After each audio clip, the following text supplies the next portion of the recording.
Yarim yil avval men sevgan odamimga turmushga chiqdim. Boshida meni hayotim ertaklardek edi. Malika, baxtliligingni qarab, buncha ochilib ketding. Juda ham chiroyli bo'lib ketibsan. Rahmat dugonacham. O'zing ham tezroq tayyorlanib olgin. To'yda oldimda bo'lgan hol.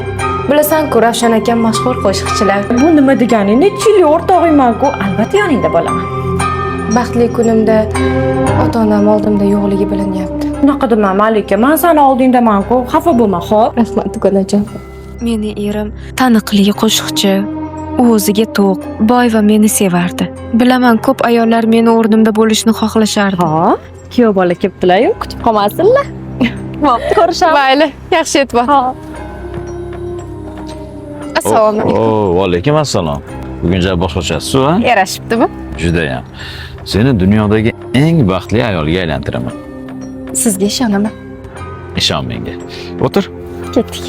Lekin ular bilishmasdi meni erim aslida qanaqa ekanligini. Ijtimoiy tarmoqlarda u bizni hayotimizni juda go'zal qilib ko'rsatardi.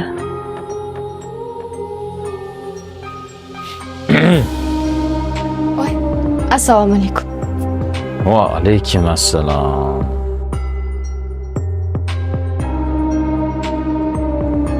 Va nihoyat shu kunlarga ham yetib keldik. Umringiz bo'lsin. Endi bir qo'lingizdan choy ichamizmi? Albatta. Aytgancha nonushtangiz tayyor. Keling. Hop. Ya, nimaga unaqa o'ylanasan? Ko'p o'ylanma. Hammasi rejadagidek. Xotirmi? Men o'zgarmaganman. O'sha Ravshanman.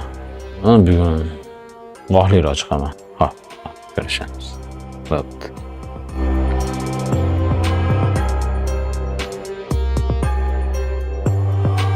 Keling.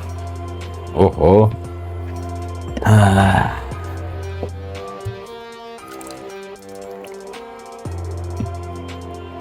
Choy.